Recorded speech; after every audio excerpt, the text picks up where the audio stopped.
Hi, I'm Cindy Clower with Riley Blake Designs, and today we're talking about the beautiful Autumn Love quilt.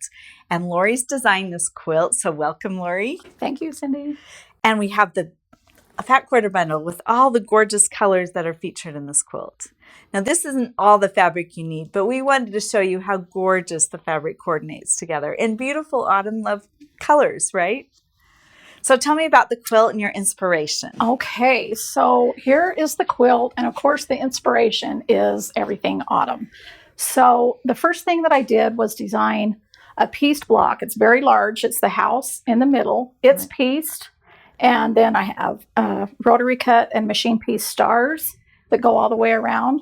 And then I also have 4 Harvest Stars piece blocks that are in each corner. 4 corners. Yes, of the quilt. And I love the squirrels in the middle and the acorns and the pumpkins. Right. That's all of the applique. After all these blocks are pieced, then we do the applique on top of the house here. And of course, I had to do pumpkins. And like you said, the squirrels and the acorns. So cute. Autumn is pumpkin to me. And so I do a lot of pumpkins. So I wanted to put several in this quilt.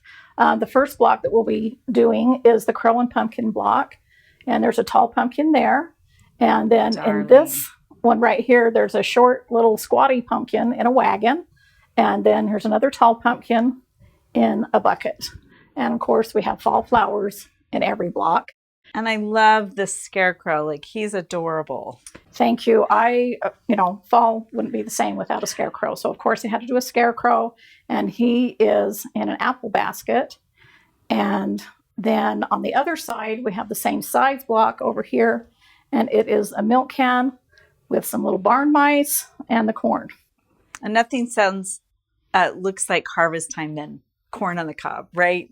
That's corn right. Ready to go. So it's a beautiful quilt.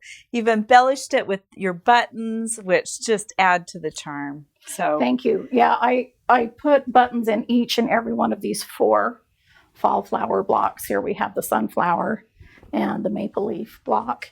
Here is the acorn leaf block, and here are the fall flowers block. And they just add to the charm of the quilt. So we're going to get started today on the crow and pumpkin. Yes, the one in the top. So what you need, I'm going to move this out of the way. What you need, of course, is the So Simple shapes.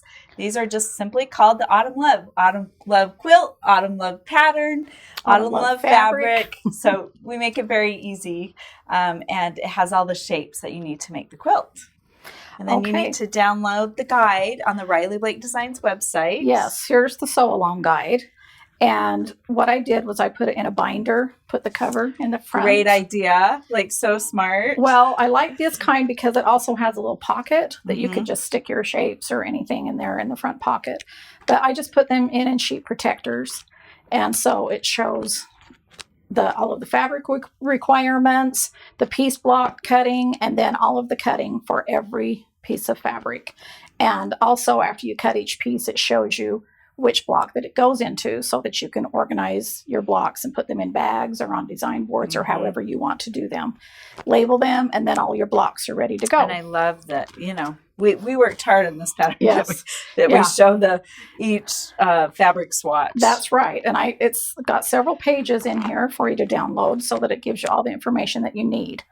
On page 12, 13, and 14, it shows you each So Simple shape, the letter that's on it, and then what size to cut your fabric and what size to cut the interfacing to coordinate with that piece of fabric, and also how many of each shape that you will be needing for this quilt to trace onto the interfacing. Yeah, so it says cut 7, cut 4, so you can do all your prep work ahead of time. Makes it easy. And like I say, put everything in one bag or however you need to. At the end, we also have a cutting guide for the bias tape makers on how wide to do the strips. This one's for a 1/4 inch bias tape maker, which I'll be showing you how to do that, to do the vines.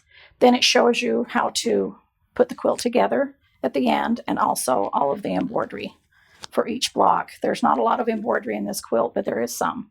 So we always include the patterns in the guide. And the cuteness is in the details, and you've got a lot of fun details in this quilt. Thank you, Cindy.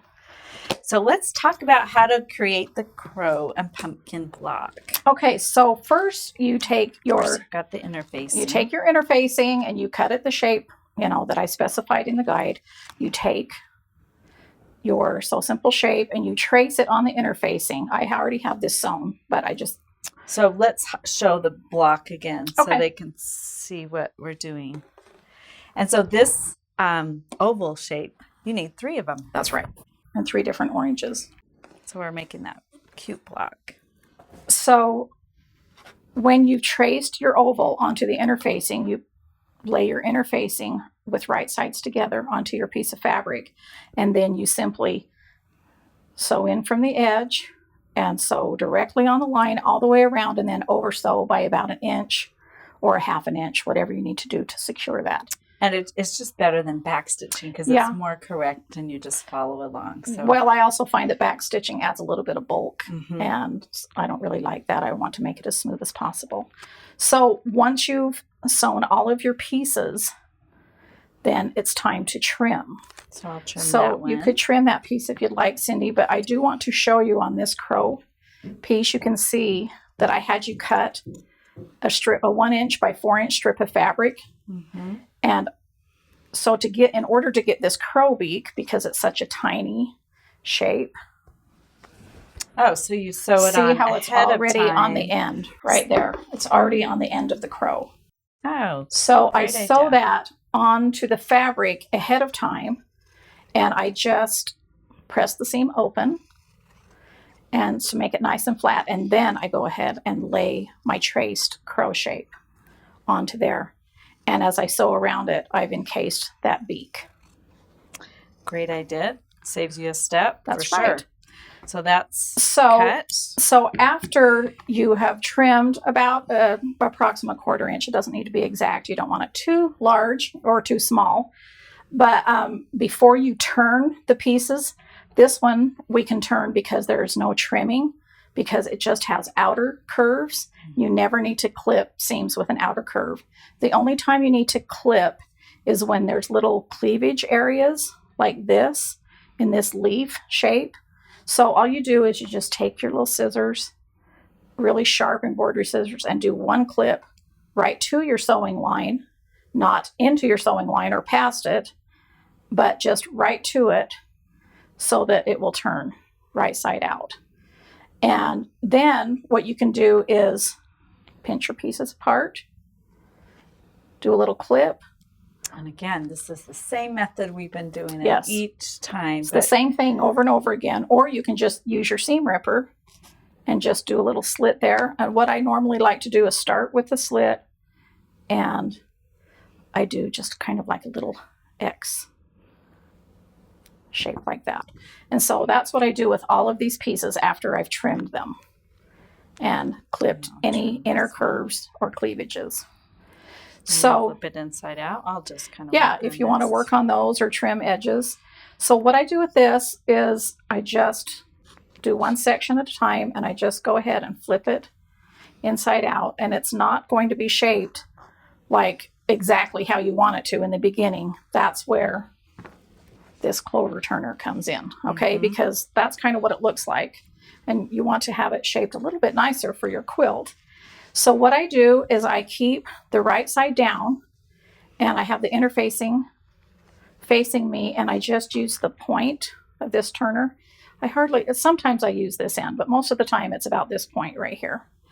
And I like to use that if I have a big circle. Right, you can use that like you could use it for I like that for side. there, but then you still want to detail it, with this point. And what I do is I'm kind of holding my shape and literally just not very much pressure at all, but I'm just kind of pushing out that shape, and you can see where I've shaped that rounded piece right there. Cotton fabric can give, and you can stretch it into the position that you want. That's right. You just don't want to push it through your fabric. Too far, which I have done before. So me too. It's easy to do. It's easy to do if you push too hard. So, I'd rather just do it several times very softly. And I like the tip, if maybe you mentioned this before, but go underneath the fabric side, not the interfacing side, because there's strength and the fabric side. That's right. I always have the interfacing facing me so that I'm just stretching the fabric a little bit. And then once you have your shape like that, this is what it looks like. Then you just want to bring it over to your iron, and I just give it a press. Just, you know, just a little bit to make it a little bit flatter. I try not to press on this side. I usually just do the front, and, you know, I'll hold it down as long as I need to. So there we go. We have one shape that's ready, and I just keep going, you know, with every shape and clipping cleavages. This sunflower shape has a lot of them. You just do one clip in between each petal. When there's inner curves, like this one right here, I'll show you the pumpkin stem. And again, you can find this on Lori's blog week to week. Yes, on my blog, on Being My Bonnet blog. Yeah. So here's the pumpkin stem. You can see that it has inner curves right here. So what I do is I clip to the sewing again, but I'll have to do more than one clip. I usually do, depending on the curve, 3 or 4. If it's a very tight curve, then I'll clip closer together and just do more clips. But this will allow it to lie flat when you turn it right side out. Otherwise, it's going to be kind of difficult, you know, to get flat. So I'm just going to take my seam ripper, make sure I'm only going through the interfacing to start my little cut. Make my little X. I like to do just a little bit of an X even when it's a narrow shape like this, just to give me a little bit more space to turn and, you know, a bigger opening. So once we have our pieces shaped, then I always use a design board. I will use one larger than the block because I need your room design boards to do it with. So here is a design board with the pieces already, you know, laid out. And so what I do is the first thing I do is bring all my shapes over, and I use my ruler that is going to be the trim it ruler size of the block, which is 10.5. And I use it as a guide to start laying out my pieces. So I will lay out the sunflower block first on one side, and keep in mind that I have you cut these 12 inches so that you have plenty of room to work with. But you want to use your ruler as a guide to make sure that all your pieces are laid out within this center window. Yeah. And so that's great. You know, as you go to do it, you'll see what we mean and how to lay it out. Because what you don't want to do is get your applique all sewn on and I got to trim this up to 10.5 and then have to resew your applique, so you make sure everything's inside. Yes. So by simply using the ruler as your guide, then that solves that problem. Yeah. So the reason you see my pins in here, these are my applique pins, and I have them in a bowl. I have several pretty pins. These are my pretty pin applique. I love the container. Yeah. Thank you. And you may not think that these are typical applique pins because some are really super short, but the reason I call them my applique pins is because I use them for this process to lay out my appliques. So I have my pins, and I have the Sue Daily glue, which I love so much that I love to call it my Sue glue. So I have my Sue glue here. And what I do is I lay my pieces out and I'll pin them just so that they don't twist. And then I will glue underneath. You know, this is already glued, but I can lift it up to show you. I'll just lift it up, put a piece of glue under there, glue around. I know it's not going to shift because I already decided where it needed to go using the ruler. And then I leave my pins in. They pin right into the design board. And as soon as the glue is dry, 10, 15 minutes, then you just do a little bead of glue. You don't need a lot. Yes. And so you can leave it in while your glue dries, or you can take it out once the glue is there. You can just simply take your pins out. And I'll help you take them all out. And as I showed you earlier, this glue is removable. It keeps it on there, so it's not going to shift. But if you need to move a little piece or something, you can just lift it right up. And so at this point, my glue may not be completely dry. Then what I like to do is take my ruler again and lay it right on there, and then put something heavy on there so that it just kind of distributes the weight easier so that it lies flat. I used to use an old book until my friend Joe painted me this little rock that has a queen bee on there, and she, gave me that a few weeks ago. And so I thought, that's perfect. It's easier to handle than a dictionary or whatever's heavy. So I just lay that on there. Going out and grabbing a rock. Yeah, just get a rock. It may not have this really super cute bee like mine, but it's still going to be a rock. You can paint it. That's another project. That's right. So that's what I do. So when it's all ready to applique, then I think we need to show us how you do your. Yes. These thanks for bringing that up. I always show you in my tutorials how long you need to make your stem. So this one is 7 inches, and these are 2.5 inches.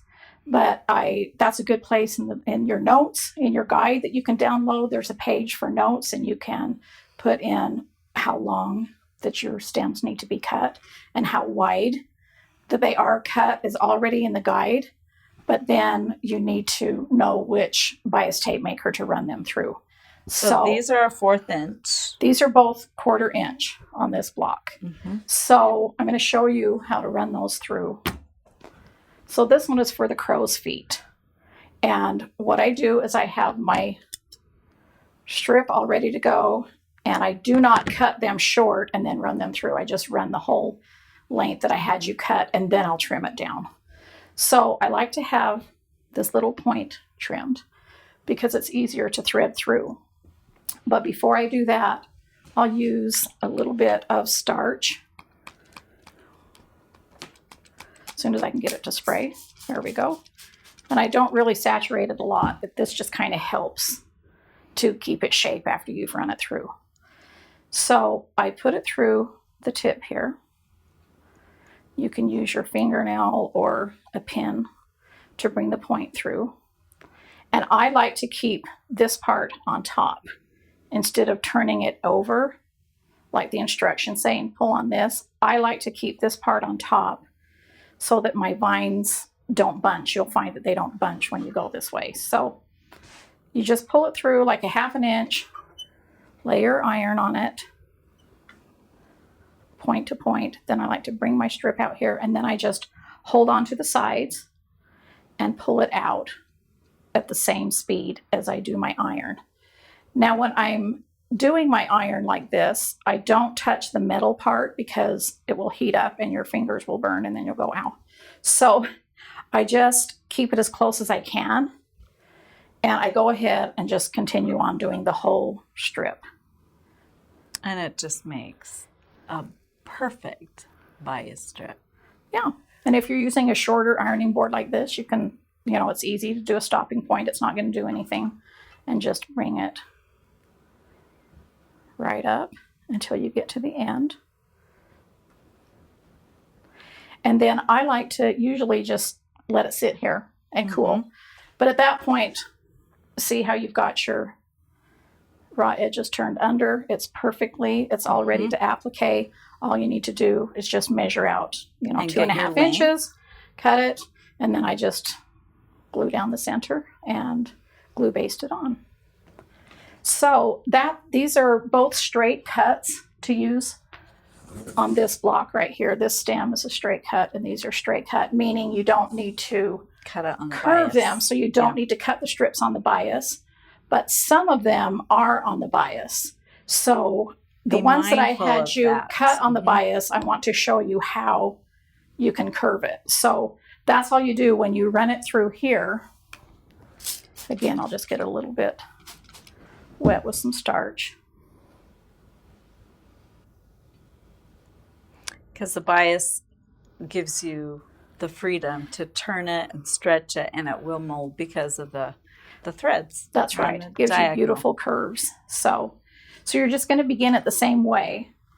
But if you want something curved, instead of pulling it out straight, how I showed you, you just simply, the iron is still ahead of it, but I'm just giving it a curve as I'm going. And it may not be the exact curve that you want in the quilt, but if it's going the right direction, you can, when you go to baste it, see how you can see that's curled up?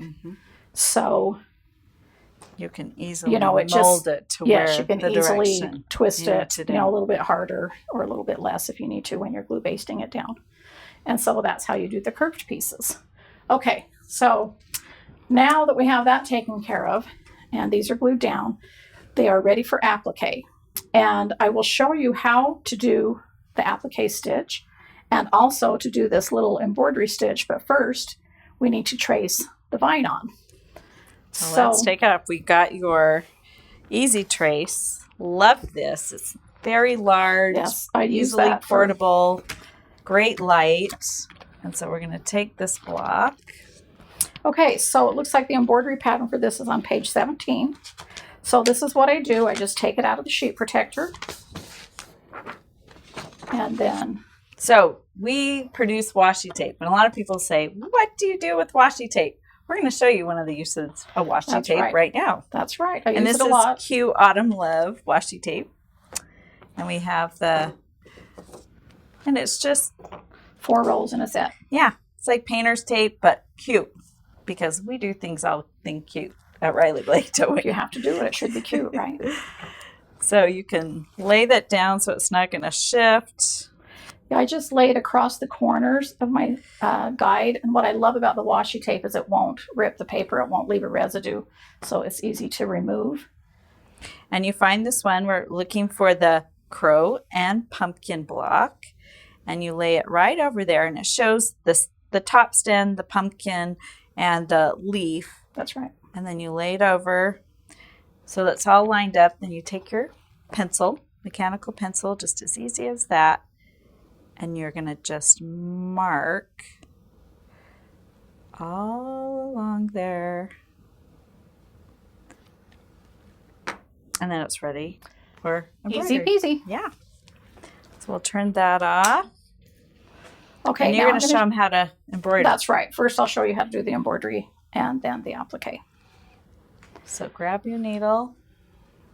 So for the embroidery, I use my Ara floss and all 6 strands because I like the chunkiness that it adds. And also, if I'm going to embroider, I want it to show up, right? So let me show you how I do this. I've got my 6 strands of Ara floss, the dark green. And I come up from the back right on the mark line so that my knot ends up in the back. I come up and I make 1 stitch, probably about 1/8 of an inch long. And then I prepare for my next stitch by pulling the needle in another 1/8 of an inch. And what I mean by that is I pull it up and see that 1 stitch is complete. But now I go back into where I originally started and go in and then come back out again. So I'm always working on the top of my work. I'm never flipping my fabric over. I'm just working on the top each time. And how I get even stitches is, see this floss, the needle should be on both sides of it, the even amount. So I always keep my floss this way right in the center, and that way I know my stitches are all even no matter how long I decide to make them. So I'm always setting up for the next stitch. And that's why this is called a back stitch, because you're always going backwards into the same hole, and then you set up the next stitch right onto the line. And a lot of times I'll put my thumb over the top just to stop it from knotting. And I just go back, set up my next stitch, go back, come back up, set up my next stitch. And that's all there is to it. That's how I do my back stitch, which is how I do all of my vines and the different embroidery lines, such as the mice's tail and things like that in my quilt. So doing the back stitch, it makes it really easy to go around and just do curves because you're just following your traced line. And that's why I like to use a thin mechanical pencil, because I'm covering my lines with the floss and I never have to worry about it showing. So I'm just going to set that aside. When I'm finished, I will just knot in the back and put a little knot back there in my floss, not catching the front. But I want to show you my applique stitch. Because I am right-handed, I'm going to be traveling this way. So if you're left-handed, you want to start up here and go this way. But I'm just going to show you a few stitches. So what I do is, instead of embroidery like I come in from the back, I usually come from behind my piece and come out right on the fold right there. You can do this either way. You can have the edge of your piece facing you this way, or you can turn it around and start working this way, either way you want to. So maybe I'll just show you this little curve real quick. So I'm going into my background fabric is the first thing that I do with my needle. I'm coming up through the bottom, and I have a little bite of both the interfacing and the fabric. But I don't want to go too deep, because the deeper I go in, the more, you'll be able to see my stitches. But I don't want my stitches to show, I just want them to be on the side of the applique piece. So I have my thread out here. When I go back into the background, I'm going to go right even with that thread, travel across the back, pull up, go back in, come back up, take a bite, pull it up. So I'm always setting up for the next stitch, just like I did with my embroidery. So this is what it looks like on the back. See, I'm just traveling across the back, and there's just these little stitches along here. And they're really invisible, because really the only opportunity you have to see those stitches is just that straight line between the background fabric and the front of your applique piece. And I just keep traveling around. We'll go up along here, around here, and when I do my applique, I won't do, I'll just knot there, or I can travel across and continue on and go around, because I like to match each color. And when I do a knot, I will go one time into the back, and I like to just get the background fabric, and before I pull through, I go through the loop. And I'm making sure that I'm behind an applique so that this doesn't show in the front. Pull through the loop. I like to do that twice. And then usually I will hide the tail like you do a quilter's knot, and just go in between. Pull that through. Then I take my scissors and just snip it off. And thank you for showing us how you applique and your embroidery method. And your needles, I love that you have them in these little containers. These are so fun, easy, very portable. But you also have all your needles in this card. Yes, it's like a sampling of each kind of needle that I do. And, we all know that you love your Aurifil floss and Aurifil thread. And this is the Big Daddy box with an encyclopedia of all your colors and threads that you use. I like to call it my candy box, because I show you all of the different colors and where they go, just like they do in a box of chocolates, with the little map that you have in there. Very helpful. So that's a wonderful thing to have in your sewing room. I also love these little tubes as well, because I take the little embroidery ones and they fit right in that box. And Very this little portable. tube can fit right in the Be Happy thread collection, and a pair of scissors, and you're ready to go. Okay, so then we have the beautiful finished block. I love it. Block number 1. Yeah, so thanks for spending some time with us, and join us on Lori's blog week to week as she shows you how to make the beautiful Autumn Love quilt. See you there.